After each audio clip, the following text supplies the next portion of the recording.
ድፍን ነው ማለት ይላል። ስለዚህ ይህንን ይዤ አላህ ማይፈሳው ድፍን ስለሆነ ነው ልበል? ማስገቢያ ማስወጫ የለውም ይላል። ስለዚህ ያላስወጣው አላህ ማስወጫ ስለሌለው ነው። አላሁ ሰመድ ማለት ድፍን ማለት ነው ብሎ ስለፈሰረልህ የነብይ ያጎት ልጅ ማለት ነው፣ አጎት ማለት ነው። ካካም ያላለው አላህ ድፍን ስለሆነ ነው። እንደዛ እያልኩ ልጠይቅህ። በቃ አላሁ ሰመድ ማለት ማስገቢያ ማስወጫ የለውም፣ ድፍን ጠጣር ነው አለኝ። በቃ እቀበላለሁ። ካካ እንደዚህ ብዬ አላወራም ስላልተጻፈ። ያልተጻፈ ለምን የምታወሩት? እነኚህን ኡስታዞቻችሁን መቼ ነው የምታሳርፉልን? መቼ ነው ይቅርታ የምታስጠይቁልን? አክቹሊ የዚህንም ኡስታዝ እስከ ቤት ቁጥሩ ድረስ እስከ እንትኑ አግኝተነዋል።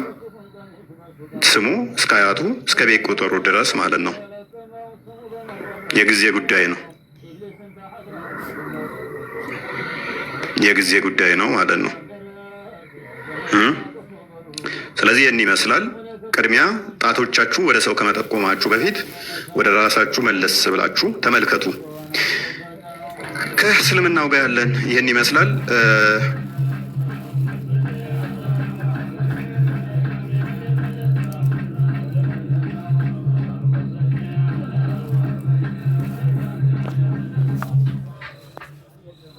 የሚሰራጭ አለ። አይ ቲንክ እናንተ በኦሮምኛ የተላለፈ ይመስለኛል። ነው በአማርኛ ነው። አይ ቲንክ ያ ኦሮሚያ ክልል ላይ ስትመጣ ሱቅ ትከፍታለህ። የኦሮሞ ወጣት ደግሞ ድንጋይ ይሸከማል፣ ድንጋይ እንትን ይላል። ስለዚህ አንተ ዘና ብለህ ሱቅ ላይ የ5 ብር ዕቃን 10 ብር ትሸጣለህ። የኦሮሞ ልጅ ከአንተ በችግር ይገዛል። አንተ ግን የ5 ብር ዕቃ 10 ብር እየሸጥክ እንትን ትላለህ። የምትለዋን ይኸው አማራዎችን ተሳድቧል የምትል ፕሮፓጋንዳ ለመስራት ተሞክሯል። ቪዲዮን ሙሉውን አንጡ በሏቸው፣ ሙሉውን አንጡ በሏቸው። በጊዜው ስልጤ ክልል ስልጤ ዞን ላይ የተካሄደ ክስተት ነበረ። በስልጤ በተካሄደው ላይ ስልጤ የስልጤዎች ብቻ ነች፣ ሌላ ቋንቋ አይነገርባትም፣ ሌላ ብሔር ማንም አይኖርባትም እያሉ ሲፎክሩ ማን ስለሆንክ ነው አንተ? ኢትዮጵያ ውስጥ እስካለን ድረስ የትኛውን ቦታ አፋር፣ ሶማሌ፣ መቀሌ፣ ባህር ዳር የትኛውን ቦታ ሄጄ የመኖር መብት አለኝ፣ ሄጄ መስራት መብት አለኝ ኢትዮጵያዊ ዜጋ እስከሆንኩ ድረስ። ከሚል ጋር በተያያዘ አንተ እዚህ መጥተህ ስትሰራ ስነግድ ሱቅ ስከፍት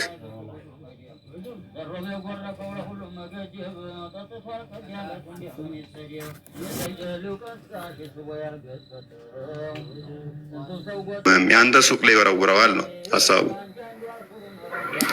እንደዚህ የምታደርጉ ከተመላለስናቸው ልጆች ጋር ማለት ነው በጊዜው እንጂ ዘሆል የሆነም ብሔር የሚሰድብ የሆኑ ብሔሮችን ከአማራ ጋር ኦሮሞ ጋር የሚልም አይደለም ማለት ነው። የብልጽግና ተላላኪ ሆኖ ምናምን ነገርም ምንም ያገናኘን ነገር የለም ማለት ነው።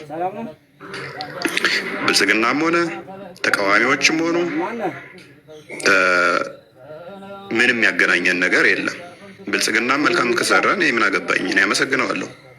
እናንተ ከተቃወማችሁኝ ተቃወሙ፣ እኔ ምን አገባኝ? እኔ መልካም መስሎ ሲሰራ ከታየኝ ብልጽግና መልካም ነገርን ያልቃወመም፣ ሲያጠፋ ከታየኝ ደግሞ አጥፍቷል ልል እችላለሁ። ያኔ መንግስት ሊቃወመኝ ይችላል፣ መፍቱ ነው። እኔ ራሴ አቋም ሊኖረኝ ይችላል ፖለቲካው ላይ፣ እናንተም የራሳችሁ አቋም ሊኖራችሁ ይችላል። ስለዚህ ያሰባሰበን ሃይማኖት ጉዳይ እንጂ የፖለቲካ ጉዳይ አይደለም ማለት ነው። ሃይማኖት ጉዳይ ሲሆን ትግራይ ሁን፣ አማራ ሁን፣ ኦሮሞ ሁን፣ ጋምቤላዊ ሁን፣ ምንም ሁን፣ የሃይማኖት ጉዳይ ክሩን ያስተሳሰረን በ40 እና በ80 የተወለድ ነው በክርስቶስ ክርስቲያን የተባል ነው። አንድ ዘር ነን። ያ ሰማያዊ ዘር ነው ያለን በክርስቶስ ማለት ነው እንጂ የፖለቲካ ኢንተረስ ምንም የለንም፣ አይመለከተኝም። መፍታችሁ ነው። ማንንም የትኛውንም ፖለቲካ መደገፍ ማንንም ይችላል። ስለዚህ ምንም በብሔር የትኛውንም የተቸውበትን አታመጡ። የሆነም ብሔር ነጥዬ ይሄ ብሔር ያልኩበትን አታመጡ ማለት ነው። ለማቀሳሰር የሞከራችሁ እሱንም የሆነው መቼ ነው? ንጽጽር ውስጥ ከመግባቴ በፊት ወደ ሃይማኖት ከመግባቴ በፊት የነበረ ቪዲዮ ነው። ሌላኛው ዲያቆን አባይነህ ካሴና እንትና ዘመድኩን በቀለን ተሳድቧል የሚል ቪዲዮዎችን አምጥተዋል። የአስተሳሰብ ልዩነት አለን፣ ስቲል ሰው የአስተሳሰብ ልዩነት አለን። ዘመድኩንም አባይነህ ካሴም በጊዜው በሚያቀርቡት ላይ በሚሰጡት ትችት ላይ የራሴ ምልከታ ይኖረኛል፣ እቃወማቸው ነበር። አሁንም እስማማቸዋለሁ 100% ማለት አይደለም። እንኳን እነሱ እናቴን እንደ ነፍሴ መወዳት ወይንም ደግሞ ቤተሰቤን እንደዛ ምናምን ነገር የሀሳብ ልዩነት ሊኖረን ይችላል ማለት ነው። በሁሉ ነገር ልንስማማ ስለማንችል ሰው ከዘመድኩን በቀለ ጋር እና ከአባይነህ ካሴ ጋር ተቃውሞ ቪዲዮዎችን እያመጣችሁ እንደዚህ የምትሉትን አይመለከተኝም። የሀሳብ ልዩነት አለን ይኖረናልም፣ ሰውነንና በሃይማኖት ግን አንድ ክርስቲያን ነን። አንድ ክርስቲያን እስከሆን ድረስ ምንም የሚያመጣው ለውጥ አይኖርም። ምንም የሚያመጣው ለውጥ አይኖርም ማለት ነው። ለውጥ አያመጣም። እነሱ በእውቀትም በእድሜም ከኔ በሰል ያሉ ስለሆኑ ሜቢ አስከፍቷቸው ከነበረ አይ ቲንክ አባይነህ ካሴን ይሁን ዘመድኩንን ትንሽ በደንብ ጫን ብዬ ደጋግሜ ሰርቼባቸዋለኝ። የዛሬ ዓመት ምናምን አካባቢ አይ ቲንክ እንደዛ አካባቢ ዓመት በፊት ሰዎች በአቋም ይለያያሉ፣ ያ እንለያያለን። እስቲል አሁንም ይመችዋል ወይ? እንደዚህ የእነሱን ሀሳብ 100% ትቀበላለህ ወይ? ነው መቀበለው ይኖራል፣ ማልቀበለው ይኖራል። እንደዛ ነው ከእነሱ ጋርም ያለኝ ማለት ነው። ሌላ ምንም የተነሱ ሌላ በእኔ ላይ ያው ላይ የተነሳ ያለ ምንም አይመስለኝም። በተረፈ ነገሮች እንደዚህ ናቸው። ይሄን ይመስላሉ። የምታስታውሱኛሉ የረሳኋቸው?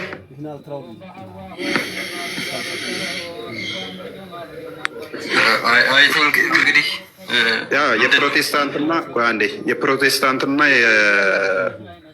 የፕሮቴስታንትና የብልጽግና ተላላኪ ነው የሚል አለ። እኔ የማንኛውም ሰው ተላላኪ አይደለሁም። ተላላኪ ኢንሴንስ የሆነ ለጥቅም ብሎ የሆነ ነገር እንደዛ ነገር የሚተረጎም ከሆነ ለማንኛውም ሰው አይደለሁም፣ ለማንኛውም አካልም አልሆንም። ለእውነት ከሆነ ግን ለማንኛውም አካል ልላላክ እችላለሁ። መላክ መልካም ስለሆነ ለማንኛውም አካል ለእውነት ከሆነ ልላክ እችላለሁ። ነገር ግን የሆነ ኢንተርስትን ለማሟላት ብዬ የሆነን አካል ነው። ከፕሮቴስታንቶች ጋር አዎ ጤናማ እይታ ነው ያለኝ፣ ጤናማ እንትን ነው ያለኝ። ምክንያቱም እንደ አንድ መጽሐፍ እስከያዘን ድረስ አንድ መጽሐፍ ቅዱስ አንድ ጌታ እናምናለን ብዬ ነው ማምነው። ከዛ በኋላ የምንለያይባቸው አስተምህሮቶች አሉ፣ ጥቂት አይደለም ብዙ መሰረታዊ የምንለያይባቸው ነገሮች እንዳሉ በአምንም አይ ቲንክ እስካሁን ድረስ እኔ የትኛውን ፕሮቴስታንት ሲቃወመኝ አይቼ አላቅም። በጣም እንደሚወዱኝ አውቃለሁ። ደጋግሜ እኔም ደግሞ አመስግኛቸዋለሁኝ ማለት ነው። ምክንያቱም ልዩነቶች አሉ። ልዩነቶቻችንም በንግግር በጠረጴዛ ዙሪያ መነጋገርና መፍታት እንዳለብን ስለማምን ማለት ነው። እነሱም ያንን ስለሚያምኑ ጤናማ የሆነ ግንኙነት ነው ያለን። እናወራለን፣ እንደዋወላለን። እዚህ ንጽጽር ላይ እናንተ ከምትቀጣቀጡት ፕሮቴስታንት አቃቢ እምነት የሚሰሩ ላይ እጅግ ጤናማ የሆነ ጥሩ ቀለቤታ፣ ጥሩ ግንኙነት አለን። ምንም እንትን የለንም አይደለም። ለእነሱ እኔ ከእስልምና ጋር ምንም ጥላቻ የለኝም፣ ከሙስሊሞች ጋር ምንም። ካስታወሳችሁ ሌላኛው የተነሳ ምንድን ነው ጥቅም እንትን አቴንሽን ሲከር እንደዛ ለማስመሰል ደግሞ አይ ቲንክ የዛሬ ኢትዮጵያዊ ካሸነፈ የሚያሸንፍ ከሆነ እሸልማለሁ ብዬ የተናገርኩበት ነበረ። የቁርአን ውድድሩን ኢትዮጵያዊ ካሸነፈ እሸልማለሁ ብዬ ተናግሬያለሁ። ፕላስ ደግሞ ቱሪስቶች ሲገቡ ምን ሲሉ ለሀገራችንም ጥሩ ሀሴት ያመጣል ብዬ ተናግሬያለሁ። ያንን ሰውም እንደዚህም ብሎ ነበረ እኔ ቀጣፊ ምናምን ብለውም ለማሸማቀቅ የሞከሩት አሉ። በጊዜው ብያለሁ። እስቲል አሁንም ብል የሚከፋኝ አይደለም። እንደው አዲስ አበባ ላይ የሆነ መጅሊሱ የቁርአን ውድድር አዘጋጅቶ እንዳለም ኢትዮጵያዊ ባያሸንፍ ያንን ውድድር እንትኑ በቃ ቱሪስቶች ቢገቡ ለሀገሪቷ ጥሩ የገቢ ምንጭ ይሆናል ማለትም ሰዎቹ ቱሪስቶች ሲገቡ ነጮቹ ሲገቡ ጥሩ ገቢ ይመጣል ለሀገራችን። ጥሩ ነው ማለቴ ጥፋት መስሎ አልታየኝም። ብዙም ጥፋት ከመሰላችሁ እና ያን የምታራግቡት ደስ እንዳላችሁ ጥፋት መስሎ አልታየኝም። ግን ያ ማለት ሰውየው እምነቱ ትክክል ነው እያልኩ አይደለም። ትክክል ነው እያልኩ አይደለም። በጊዜው ያንን በደንብ ኢትዮጵያዊው ቢያሸንፍ ገንዘብ እሸልማለሁ ብዬ ከዓመት በፊት የሰራሁትን እንደ ማሸማቀቂያነት እንድትጠቀሙት የሞከራችሁት እንደዛ ነው። እሱም ላይ ብዙም የሚያስጨንቀኝ ነገር የለም ማለት ነው። ይህን ይመስላል። ክርስቲያን ምንድን ነው ያልከኝ? አይ ያው እንግዲህ ከመጀመሪያው አንስቶ እንግዲህ አንተን አጀንዳ ከጀመሩበት ጊዜ አንስቶ እጅግ ብዙ የተለያዩ ነጥቦችን አንስተዋል እና ለእያንዳንዱ ነጥብ ራሱ መልስ መስጠት አስፈላጊ አይደለም። ምክንያቱም በምን አይነት ርቀት እንደሚሄዱ ግልጽ ስለሆነ ማለት ነው። ስለዚህ እያንዳንዱ ነገር ማስረዳት አስፈላጊ ላይሆን ይችላል። ምክንያቱም ምንድነው የሚጠቀሟቸው ነገር ነጥቦችን አይታችኋቸው ከሆነ ለምሳሌ አሁን ቅዳሜ ዕለት ማታ እሱን ላገኘ እሱን ለገደለ 50 ሺህ ብር ብለው እንትናሉ ተናገሩ።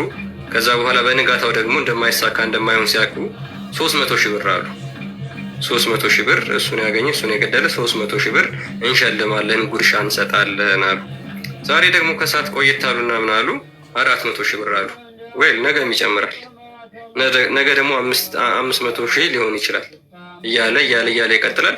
ስለዚህ እንደዚህ የምትቆምሩበትን የሰው ነፍስ ለማጥፋት የምትቆምሩበትን ስንት ድሃ አደግ አለ። ስንት በቀን አንድ ጊዜ በልታ ማታድር አለች።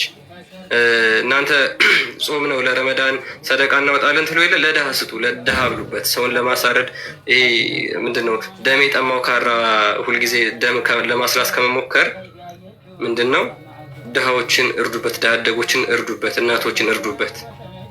ስለዚህ መቼም ይሄ ነገር የሚሆን ስላልሆነ ከንቱ ምኞታችሁን ወይም ደግሞ ከንቱ ልፋታችሁን እንደዚሁም ደግሞ የተለያዩ ነጥቦችን በማንሳት የምታደርጉትን ነገር ጥቅም ስለማይሰጥ ያን ያህል መልፋት አያስፈልጋችሁም። ብዙ ነገሮች ውስጥ ገብታችኋል።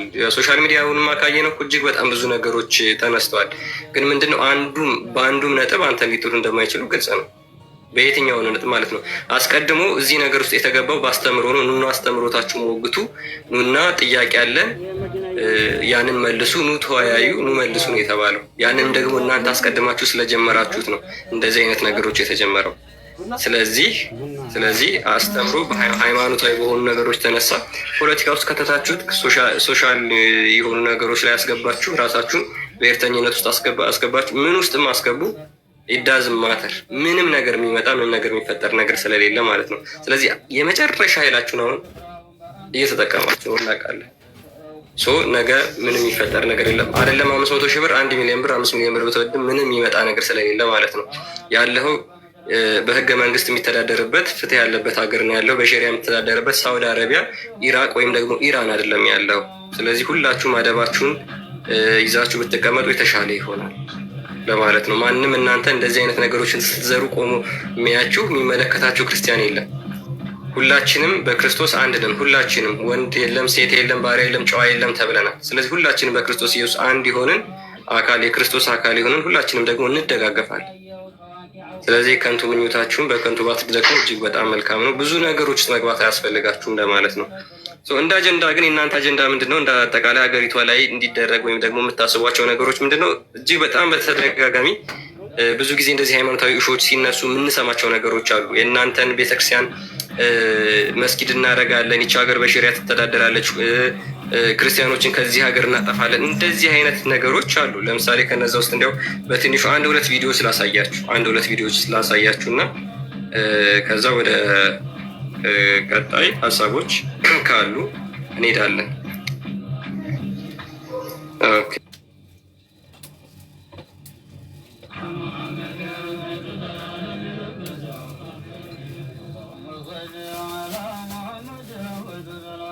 ንጽጽር ፈርቀዳጅ የሆነውን ኡስታዝ አቡ ሀይደር የሚናገረውን ምን ያህል ክርስትና ላይ ያለውን ወይም ደግሞ እቅዳቸውን፣ ሴራቸውን ባጭሩ እንደው በተወሰነ መልኩ እንድታዩት ያክል ነው።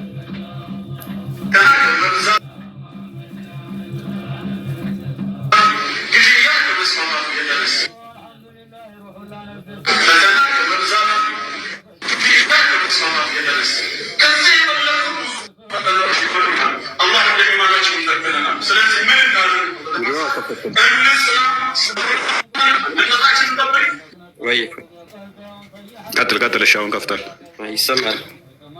አዎ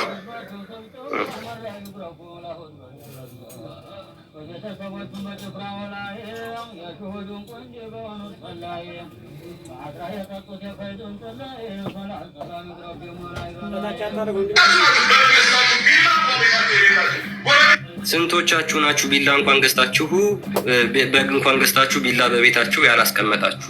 ከጎረቤት ሄዳችሁ ቢላ የምትዋሱ የምትታገለው ሃይማኖታዊ ጉዳይ ሲነሳ የምትታገለው በቢላ ነው፣ በቆንጬራ ነው፣ በሴንጤ ነው የምትታገለው።